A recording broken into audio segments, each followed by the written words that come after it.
Which we are working on is divided into, firstly we have the band, secondly we have the base. The base is going to be in form of the pleated and gathered turban cap, and it's going to have this backdrop effect somewhat, and then we are going to be using both the sequence fabric and then the poly fabric to achieve this design. Now for this tutorial I have my fabric cut out already. There are different ways to achieving this design, but I'll just be illustrating one method on how to do that. So I have my fabric cut out. Remember I said we have the band and the base, and we're using both the sequence and the poly. I'm using the poly fabric together with the sequence fabric. So for my band, I have my fabric cut out already, and this is it. I'm going to be using 5 inches for the width, and the length is going to be 22 inches.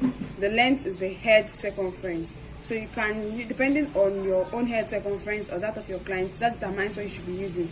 But the standard head circumference is 23 inches, although I'll be using 22 inches for myself, 5 inches by 22 inches, and that is what I have here. Now coming over to the base is made up of both the sequence and the poly fabric, and I have each piece of fabric cut out here. Now the length depends on how full you would want yours to be. So I have about 7-8 pieces of fabric cut out. And this is for the poly fabric, and then in like manner also I also have that of the sequence fabric cut out, and that is it. So I have my fabric for the sequence and the poly fabric cut out for my base. Now I have about 7 to 8 pieces. Yes, depending on how full you want your design to be, that will determine how many pieces you should cut out, because we are going to be joining both together. Now the measurement for each of this piece of fabric that I've cut out is 2 inches for the width and then 26 inches for the length, so that it can have a little backdrop at the back. So I've cut out 2 inches for the width by 26 inches for the length for each piece of poly fabric and for each piece of sequence fabric. Now depending on the kind of backdrop effect you want to get, that will determine how the head circumference, the length of your fabric should be. But mind, the head circumference is 26, while the width is 2 inches for each of this piece of fabric that I have cut out for both my sequence and my poly fabric. Now we're going to be joining both of them together in order to form the base of our design. So to do that, what I'll do is that I'll get each poly fabric. I'll place my poly fabric first, and then go ahead to place the wrong side of the sequence fabric on the poly fabric. So the wrong side of the sequence fabric should be on the fine side of the poly fabric. So wrong side facing fine side, and then I'll place it down this way. You can then go ahead to use your pin to hold it down. And I'm going to be doing this for each piece of fabric that was cut out for this work. So I'll just go ahead to join everything together this way, and then I will get back. So right here I have about 4 pieces of both my sequence and poly fabric joined together. So this is the fine side, and then this is the wrong side where we have the poly fabric. Now what we have to do is that we have to join this together so that we can get the base to form that pleated and gathered design. What we will do is that you will get the first piece of sequence and poly fabric this way, and then get a second piece. This time place one on each other, fine side facing fine side. That is sequence fabric facing sequence fabric. So for me to place my sequence fabric on this, I have to turn it to the other side, and then I'm going to place on my sewing machine, and I will sew down from one end to the other end. So I'm going to use my pin to hold it down so as to illustrate how it will look like. So this is it. I have my fabric here, and I've pinned it down at this end. So what I'm going to be doing is I'm going to be sewing down from this end. I'll stitch this down all the way to the end, I also get this fabric, stitch it down all the way to the end, and then let me open this up.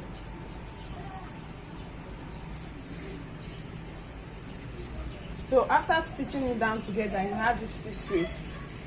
The sequence fabric will be at the top. Then let me open this up again.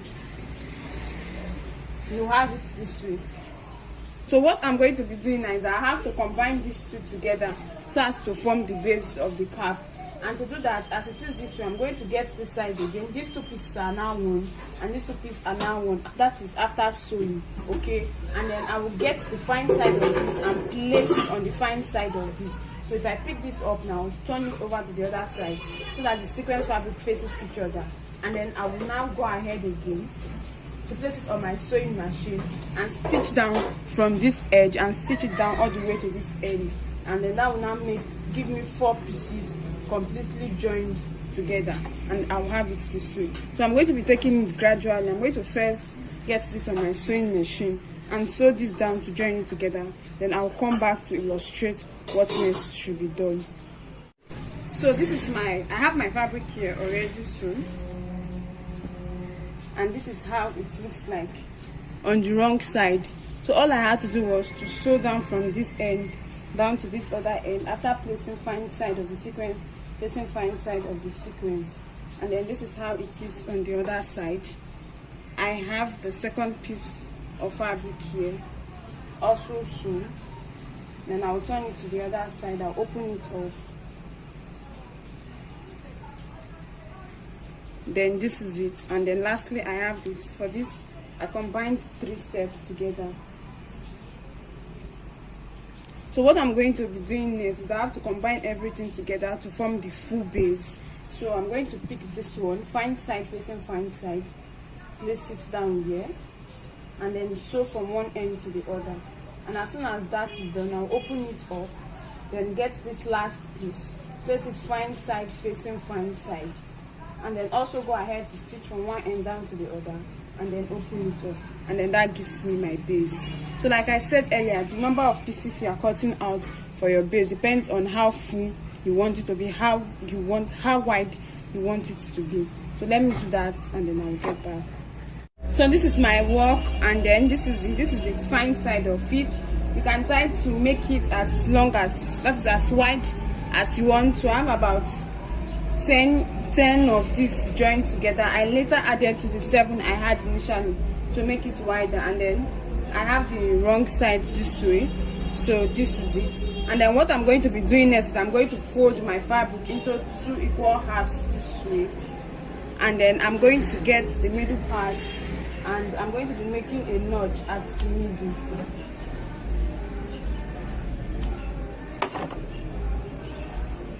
So this is it. I have the middle of my fabric at this point, and then I'm going to get the band which I cut out earlier.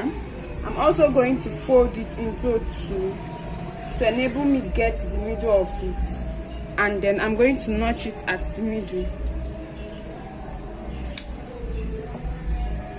So I have the middle of my band here, and then I will get my first piece of fabric for the base, and I'm going to get my piece of fabric for the band.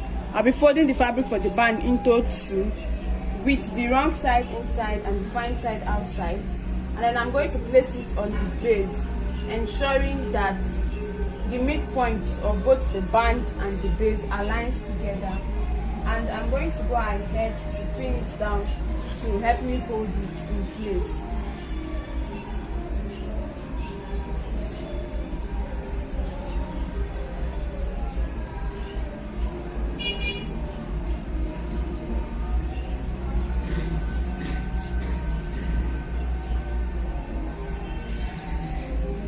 Okay, now that I'm done pinning this down, I'm going to get this on my sewing machine and sew down from this end down to this other end in order to join the band down to my fabric. So this is my work, and then I'll join down the bands down to the base. This is the wrong side of it, and then at this junction, before we can continue with what we are going to be doing next, if you have access to your weaving machine, if you have a weaving machine, or if you can take it out we have to trim off the fabric and then weave. After trimming off this fabric, the edges, we'll now weave it in order to get neat finishing. This weaving stage is very important, especially if you are working that is working on a design for your client. It's important to take it out for weaving so that you have neat finishing at the edges. So having done this, I'm going to fold my fabric into two for us to continue. The essence of folding this is for me to enable me get the middle of the fabric. Okay. So you can mark or use your pins to hold it down.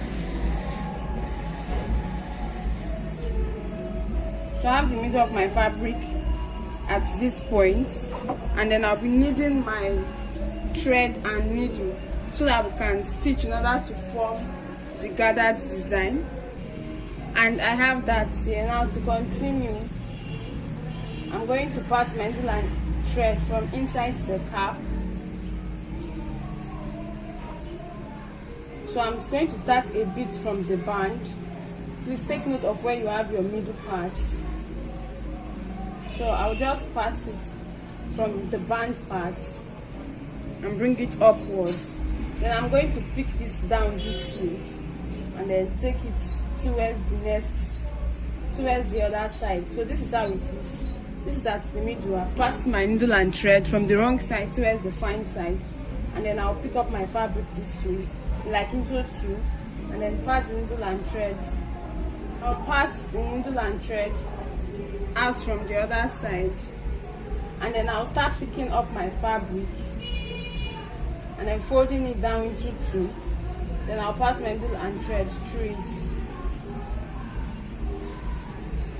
I'll go over to the next step, pick the fabric up with it, fold into two, and then pass my needle and thread through it. So I'll continue in this order. The next step, pick it up, fold into two, pass the needle and thread through it. So this will form the gathered design, and then go again.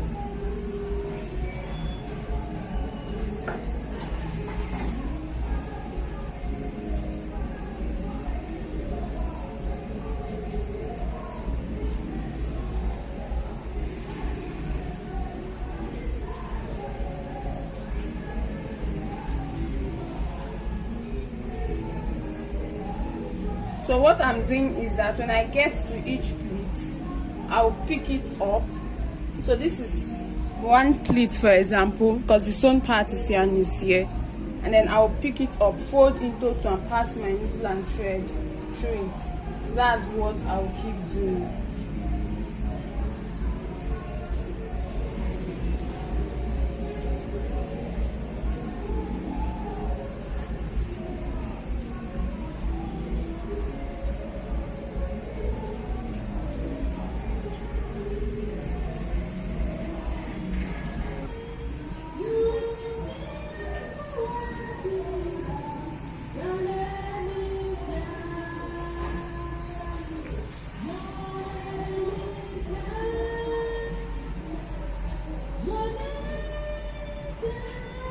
So this is it, and then I'm not going to do this to the end. I still have one left, but I'm going to leave this last one free because that is what I'm going to be using to join my fabric. So I'm going to go back to tack this down and then secure my thread and cut off the excess thread. Then I'll get back for us to continue. So like I said earlier, I left this last pleat free because this is what I'm using to close up the fabric. So right here I have my work and I'm done making my gathers and my pleats, and I've secured my thread and cut off the excess thread. Remember, this end is free. So what I'm going to be doing is that we're going to be forming the cap. So I have to fold my work into two equal halves this way, and then I'm going to place this on my sewing machine and we're going to be sewing. Now remember that the base is a bit bigger than the band. So when I stitch the band down here, I'm going to extend, turn my machine to stitch down this side. So I'm stitching down this way. When I get here, I'll stitch down to this end before I'm going to come down and then start stitching this end down to this very end here. So that's what I'm going to do. I'm going to get this on my sewing machine, stitch down the band, stitch down this end here that makes it bigger, and then stitch down all through this end down to this very end. And as soon as I'm done, I'll get back. So I have my turban cap here, and see the way I had it sewn. I had this part sewn down, then I extended it and had this side sewn, and then I brought it down and had it sewn from this end to this end and extended it down to this very end. So this is where it ended, and then this is it. Now what we'll be doing next is that we're going to be making a running stitch to form the gathers at the back in order to give it that a normal turban cap look. So to do that, we're going to start making the running stitch from this end down to this end. I have my needle and thread doubled already, so I'll just flip my work this way and then I'll start making my running stitch.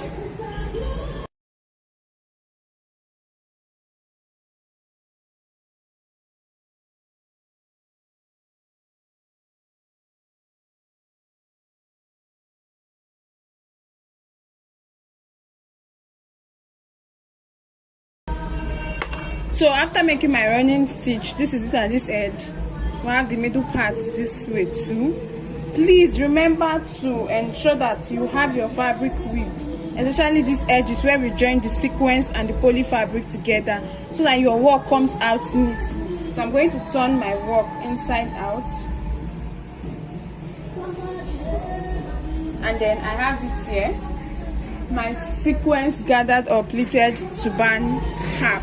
Okay, remember that I initially started with 7 pieces of sequence and 7 pieces of poly fabric, but I added to it, I added 3 more sequence fabric and 3 more poly fabric, making it 10 stripes of poly fabric and 10 stripes of sequence fabric. And I used 2 inches for the width and 6 inches for the length, that is for the base. And for my band, I use 5 by 22 inches. So this is it. This is the front view, and then this is the back view.